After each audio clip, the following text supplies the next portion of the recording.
जय भीम नवोदय साथियों, आज हम आए हैं सोनिया विहार इंजीनियर महेंद्र सिंह जी के पास। वह पहले बीएसपी बसपा से कोऑर्डिनेटर भी रह चुके हैं। तो हमारा सवाल यही है कि भारतवर्ष में गणतंत्र दिवस क्यों मनाया जाता है।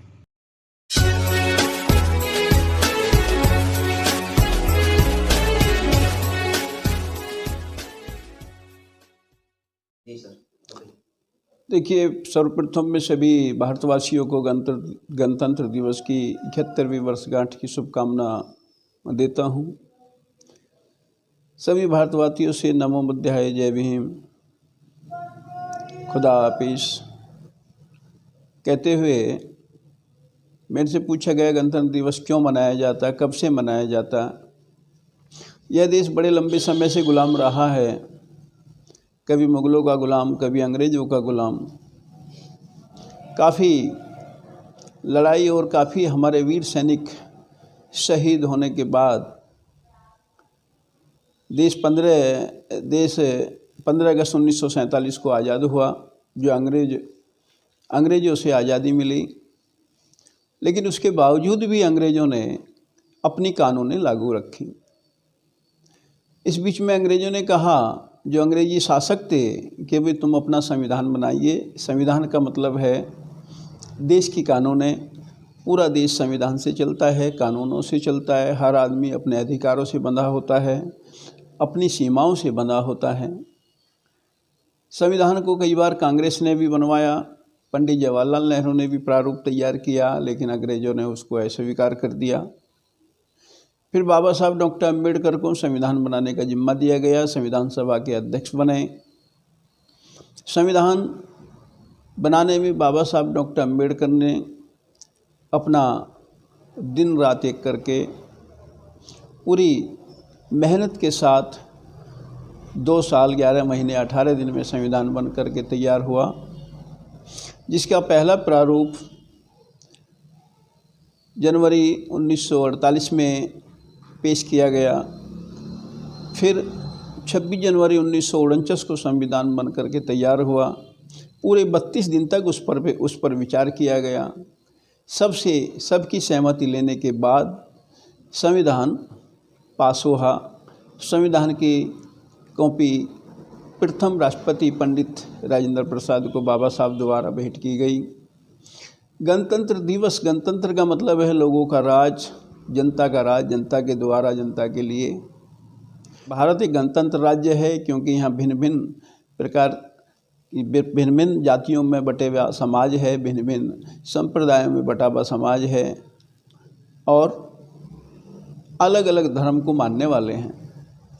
तो इन सभी का समावेश एक गणतंत्र भारत के अंदर है। इसलिए संविधान फिर ये संविधान 26 जनवरी 1950 को संविधान लागू हुआ। संविधान लागू हुआ, इट मीन्स भारत की कानूनें लागू हो गईं और जो ब्रिटिश कानूनें हैं वो हटा ली गईं। जब यहाँ की कानूनें लागू हो गईं तो इसको जो है कानूनें लागू हुई तो इसको गणतंत्र दिवस कहा गया। गणतंत्र दिवस का मतलब है कि 26 जनवरी 1950 से भारत अपने द्वारा बनाई गई कानूनों के अनुसार ही चल रहा है, तो इसको गणतंत्र दिवस रूप दिया गया। स्वतंत्रता दिवस 15 अगस्त 1947 को, गणतंत्र दिवस 26 जनवरी 1950 के यादगार में प्रतिवर्ष मनाया जाता है। अब देखना ये है कि जो संविधान में जो बाबा साहब ने मौलिक अधिकार दिए थे, संविधान में जो बाबा साहब ने मौलिक अधिकार दिए थे, क्या उनका पालन हो रहा है या नहीं हो रहा। उन संविधान के अंदर 448 अनुच्छेद हैं, 12 अनुसूची हैं। संविधान में बार बार इसमें संशोधन किए जाते हैं। जिस समय संविधान पार्लियामेंट में पास हुआ तो बाबा साहब ने कहा, संविधान कितना भी अच्छा हो, लेकिन उस पर यदि अमल करने वाले अच्छे नहीं होंगे तो संविधान अच्छा साबित नहीं होगा। और संविधान कितना भी बुरा हो, यदि अमल करने वाले अच्छे होंगे तो संविधान अच्छा साबित होगा। आज देश में लोगों को जो बोलने की आज़ादी होनी चाहिए है वो पूरी तरह नहीं है। जगह जगह बलात्कार हो रहे हैं, बेटियों की अस्मतें लूटी जा रही हैं, बेटियों का गला दबा करके मारा जा रहा है, कई बेटियों को जलाया जा रहा है। उसके बावजूद भी न्याय प्रक्रिया जो है, यदि कोई उनके फेवर में कोई आवाज़ उठाता है तो उन पर उल्टा कमेंट्स किया जाता है। जैसे कि अभी रिसेंटली हाथरस में एक वाल्मीकि समाज की बेटी के साथ रेप किया गया, 4 लड़कों ने रेप किया, फिर उसको गला दबा के मार दिया गया। जब उसको दिल्ली में इलाज के लिए लाया गया तो उसका रात में ही दाह संस्कार कर दिया गया, वो भी पुलिस द्वारा पेट्रोल छिड़क के कर दिया गया। उसमें उस डेड बॉडी को भी माँ बाप को नहीं दिया गया। फिर उसमें जो है, जो रिपब्लिक भारत के एंकर जी हिंदुस्तान के एंकर कहते हैं कि तो ऑनर किलिंग है, पोस्टमार्टम में तो रेप की बात नहीं आई। तो इससे जो संविधान की जो आत्माएं हैं वो कचोटती हैं। संविधान के अनुसार जो गणतंत्रता की बात है वो बात जो ख़त्म हो जाती है, क्योंकि कुछ लोगों के लिए स्वतंत्रता है लेकिन सबके लिए स्वतंत्रता नहीं है। ऐसा लगता है कि भी आज़ादी का एक युद्ध और लड़ना पड़ेगा देश के अंदर। पहले अंग्रेज़ों से आज़ादी ली तो अब जो यहाँ के जो स्वर्ण कास्ट के लोग हैं उनसे गरीब आदमियों को अपनी आज़ादी के लिए लड़ना पड़ेगा, एकजुट होना पड़ेगा। जो अपने अधिकार हैं संविधान में दिए गए बाबा साहब के, उनको लेना पड़ेगा, उन संविधान को अच्छी तरह पढ़ना पड़ेगा। आज भी यदि कोई जटिलता की आती है, तो उस मुद्दे को केवल और केवल संविधान की व्याख्या से ही सुलझाया जाता है। संविधान जो विदेशों में भी भारत का संविधान चर्चित है, लेकिन बड़े दुख की बात है कि भारत में करनी सेना का सदस्य जो है जंतर मंतर पर संविधान को जला देते हैं। वो तो जुडिशियरी जो हमारी है, मैं उसका शुक्रगुजार हूँ जिन्होंने उसको भारत की नागरिकता उससे छीन ली।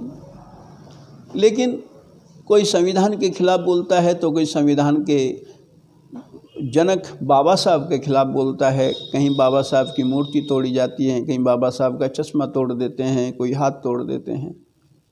जबकि विदेशों में बाबा साहब को इतना सम्मान मिला है, चाहे इंग्लैंड हो चाहे अमेरिका हो। अमेरिका ने कहा है कि यदि बाबा साहब हमारे देश में पैदा होते तो हम उन्हें सिंबल ऑफ द नॉलेज उनको कहते। लेकिन भारत, बड़े दुख की बात है कि भारत में बाबा साहब जिन्होंने सबके लिए संविधान दिया, हर समाज के लिए संविधान दिया, हर तबके के लिए संविधान दिया, वो बाबा साहब को एक दलित लीडर मान के रह जाते हैं और बाबा साहब का कद छोटा कर देते हैं। बाबा साहब की स्टैचू के साथ छेड़छाड़ करते हैं और किसी स्टैचू के साथ छेड़छाड़ नहीं होती। ये बड़े दुख की बात है। आज यदि रोज़गार जाता है तो हमारे गरीब लोगों का रोज़गार जाता है, उनको जो है सैलरी नहीं मिलती, उनके साथ अन्याय अत्याचार होते हैं। कई बार तो ऐसा होता है, अभी बांदा का शायद केस था, जो एक औरत के साथ रेप किया गया, योनि में रोड डाल दी गई, तो उसको जो SHO ने, वहाँ का जो SO है, उसने FIR ही दर्ज नहीं की और कहा गया कि वो तो कुएं में कूद के मर गई। जबकि हकीकत था, जब वो बात उजागर हुई कि हाँ भाई उसके साथ रेप किया गया, रोड डाला गया, उसके साथ जो है एक बहुत बुरा बर्ताव किया गया, तब उसकी FIR हुई। जब मीडिया में बात आई तो फिर हुआ कि भाई चलो SO को हम जो सस्पेंड कर देते हैं। ये सस्पेंड करने से बात नहीं बनती है। जो या हाथरस कांड में जो DM थे, जिन्होंने रात को उस बेटी को जलवा दिया, जिन्होंने कहा इसके साथ रेप नहीं हुआ, तो ये उससे बात नहीं बनती खाली उनको सस्पेंड कर दो, उनको थोड़ा पनिश कर दो, उससे नहीं, बल्कि उन पर भी 302 का केस दर्ज होना चाहिए। उन पर भी 302 का केस दर्ज होना चाहिए। उन्हें नौकरी से बिल्कुल टर्मिनेट करना चाहिए, क्योंकि वो अपनी नौकरी के प्रति जवाबदेह है नहीं। आज यदि कोई भी हमारा जो संविधान की रक्षा जो राष्ट्रपति जी करते हैं, राष्ट्रपति जी के संरक्षण में भारतीय संविधान है, कोई भी राजनेता हो, कोई भी संवैधानिक पद हो, सभी संविधान की कस्में खाते हैं। सभी कहते हैं हम जो संविधान के अनुरूप अपने को आपको चलाएंगे, संविधान की रक्षा करेंगे, लेकिन पद पे जाने के बाद सब भूल जाते हैं, सब अपनी कस्में भूल जाते हैं, सब फिर अब अपनी बात याद रख लेते हैं। तो मेरा तो कहना ये है कि यदि मान लिया कोई संवैधानिक पद पे बैठा हुआ या कोई जुडिशरी पद पे बैठा हुआ और वो अपनी ड्यूटी पूरी ना निभाए तो उनको जो है उनको भी वही एक दंड होना चाहिए जो एक अपराधी का होता है। तो देश का जो संविधान है, अभी तो आधे लोग तो संविधान को संविधान नहीं मानते, वो अपने कानून चलाने की तैयार रहते हैं। जो यहाँ का एक जो दबंग है वो संविधान को संविधान ना मान के, संविधान के दायरे में ना चल के संविधान के प्रति उल्टी सीधी बातें करते हैं, बाबा साहब के प्रति उल्टी सीधी बातें करते हैं। उन्हें कृतज्ञ होना चाहिए, धन्य होना चाहिए कि बाबा साहब इस देश में पैदा हुए। बाबा साहब के नाम से ये देश जाना जाता है, बाबा साहब के नाम से सिंबल ऑफ द नॉलेज जो बाबा साहब को मिला है, तो इस बात के लिए उन्हें धन्य होना चाहिए। और खाली ये नहीं कि भी बाबा साहब जो है दलित समाज से थे। देश में 3 महाकाव्य हुए हैं, देश में 3 महाकाव्य हुए हैं, तीनों ही दलित समाज ने लिखे हैं। जैसे कि महाभारत है तो वेद व्यास ने लिखा, दलित समाज से थे। रामायण लिखी जो आज मर्यादा पुरुषोत्तम राम जी का मंदिर की बात चल रही है, रामायण लिखी तो वाल्मीकि ने लिखी, वो भी दलित समाज से थे। संविधान लिखा तो बाबा साहब ने लिखा, वो भी दलित समाज से थे। फिर कई बार आती है जो बाबा साहब ने संविधान के अंदर रिजर्वेशन का एक रिजर्वेशन जो रखा, वो केवल इसलिए रखा कि ऊंच नीच, ताकि सबको जो सदियों से दबाए हुए समाज को, सदियों से दबाए हुए समाज को एक समानता का अधिकार मिल जाए, सदियों से दबाए हुए समाज को आगे बढ़ने का एक मौका मिल जाए। और वो भी इसलिए नहीं कि कोई भीख है, ये हिस्सेदारी है, ये हिस्सेदारी है क्योंकि सदियों से ये समाज दबाया हुआ है। तो लेकिन उस पर भी कटाक्ष होते हैं। जबकि देखना ये है कि कई बार तो आईएएस के एग्ज़ाम में भी दलित समाज की हमारी बेटियां पहले नंबर पे आई हैं, बेटे भी पहले नंबर पे आए हैं। आज यदि कोई एडमिशन की लिस्ट बनती है तो दलित समाज की एक जनरल से ऊपर चली जाती है, ओबीसी से ऊपर चली जाती है। तो ये जो है ये किसी तरह का कटाक्ष जो देश के लिए कटाक्ष करते हैं, रिजर्वेशन के लिए कटाक्ष करते हैं, दलित समाज के लिए कटाक्ष करते हैं, बाबा साहब के लिए कटाक्ष करते हैं, वो देश के शुभचिंतक तो हो ही नहीं सकते। जो वो देश को एकजुट तो रखना ही नहीं चाहते। देश को जो है, देश के अंदर अलग अलग जातियों में देश बटा हुआ है, तो सभी का भाईचारा देश को आगे बढ़ाने में कामयाब होगा, सभी की मेहनत देश को आगे बढ़ाने में कामयाब होगी, सभी को सम्मान देने में आगे बढ़ाने में कामयाब होगी। आज हमारे पार्लियामेंट में 543 पार्लियामेंट सीटें हैं, जिनमें 131 सीटें रिजर्व की सीटें हैं, जिन पे किसी भी पार्टी से जीत के आए हमारा रिजर्व का कैंडिडेट आएगा। तो रिजर्व का कैंडिडेट आएगा, लेकिन पार्लियामेंट में जाने के बाद वो रिजर्व के लोगों के फ़ायदे की बात नहीं करता, वो बहुजन समाज की बात नहीं करता, वो दलित समाज की बात नहीं करता। उनके लिए चाहे किसी बेटी के साथ रेप हो, चाहे किसी के साथ अनाचार हो, दुराचार हो, लेकिन उनका तो मुँह सिला होता है, क्योंकि उन्हें अपने कुर्सी से ज़्यादा लगाव होता है। मैं कहता हूँ यदि दलित समाज की रिजर्व सीट से चुनाव कोई हमारा मेंबर पार्लियामेंट जाता है और पार्लियामेंट के अंदर जाकर के दलितों के फेवर की बात नहीं करता, तो उसका जो है उसके क्षेत्र में बहिष्कार होना चाहिए, जूतों की माला डालनी चाहिए, उसको आगे से जीतने का मौका नहीं मिलना चाहिए, चाहे किसी भी पार्टी का है। अदरवाइज़ तो उसको पार्लियामेंट के अंदर जाके कम से कम जिस कैटेगरी से वो गया है उसके फेवर में तो उसको बोलना चाहिए। यहाँ तो हाथरस कांड में देखा, यदि कोई दूसरे संगठन, सामाजिक संगठन चले भी गए तो एंकर बोलते क्यों चले गए। कभी वो आंटी की पड़ताल होती रही, वो कौन थी, वो तो जो है उग्रवादी थी। यानी यहाँ एक सीधा सच्चा सा है, किसी को कोई यदि आवाज़ उठाता है तो एंकर बोल देते हैं कि भाई ये तो जो है एक राजद्रोह का केस है। ये नहीं देखते ऐसी आवाज़ उठ क्यों रही है, ऐसा किया क्यों जा रहा है। सदियों से हमारी बहन बेटियों के साथ रेप हो रहा है, सदियों से बहन बेटियों के साथ बदतमीजी हो रही है, और फिर भी कहते हैं हमारी बेटियों को बोल देते रात के भाई 8 बजे क्या कर रही थी, 9 बजे क्या कर रही थी।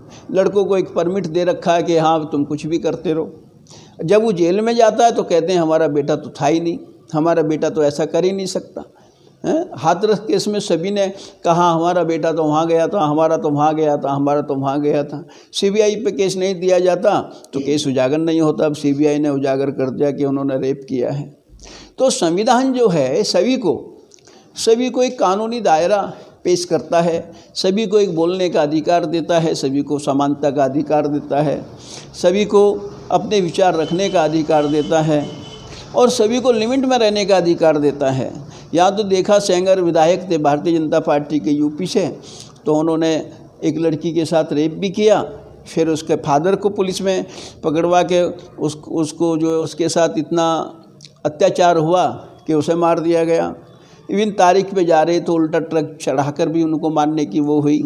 आज बापू आसाराम है, उन्होंने भी कई उनको मरवा दिया, कई गवाहों को मरवा दिया। तो बापू आसाराम लोग, सतपाल महाराज लोग और राम रहीम लोग, जो जितने पैसे वाले, जितने धर्म के ठेकेदार हैं, मुझे तो लगता है ये जो है ये ही इस धंधे में ज़्यादा लिप्त हैं, रेप में और इसमें अपना अनाचार करने में, दुराचार करने में। लेकिन फिर भी उनको एक जो है राष्ट्र प्रेम का ठप्पा लगा हुआ है। अभी तो एक जो पकड़े ही नहीं गए, रोहनी के हैं। तो देखिए, आज देश की 71वीं वर्षगांठ है। बाबा साहब ने संविधान लिखा, बाबा साहब ने संविधान, कई इस देशों का संविधान की स्टडी करने के बाद संविधान लिखा। सभी को एक लिमिट अधिकार दिए, सभी को बोलने की आज़ादी दी, सभी को विचार रखने की आज़ादी दी। तो जुर्म के खिलाफ हर बंदे को उठकर, हर बंदे को जुर्म के खिलाफ बोलना चाहिए, हर बंदे को जुल्म के खिलाफ आवाज़ उठानी चाहिए। यदि शासन तुम्हारे अनुसार सही नहीं चल रहा तो शासन के खिलाफ आवाज़ उठानी चाहिए। यदि जुडिशरी सही काम नहीं कर रही तो जुडिशरी के खिलाफ आवाज़ उठानी चाहिए। यदि प्रशासन अच्छा काम नहीं कर रहा तो प्रशासन के खिलाफ आवाज़ उठानी चाहिए। लेकिन आवाज़ उठानी चाहिए, चुप नहीं बैठना चाहिए। गांधी जी ने तो कहा था, जुर्म करने से जुर्म सहने वाला ज़्यादा अत्याचारी होता। तो इसलिए कि आवाज़ हमेशा उठानी चाहिए। तो यही बात कह करके तो संविधान, तो गणतंत्र दिवस क्यों मनाया जाता है? क्योंकि 26 जनवरी 1950 को बाबा साहब द्वारा बनाया गया संविधान लागू हुआ। संविधान में हमें अधिकार दिया गया, संविधान में सभी को अधिकार दिए गए। कुछ लोग अपने अधिकारों से बाहर जा कर के काम करते हैं, कुछ लोग अपने अधिकारों को भी नहीं पाते। तो उन्हीं की याद में ये संविधान दिवस मनाया जाता है, गणतंत्र दिवस मनाया जाता। तो ये बात कह के मैं अपनी बात समाप्त करता हूँ। सभी को मेरा जय भीम, नमो बुद्धाय, खुदा हाफिज़। सभी को नमस्कार।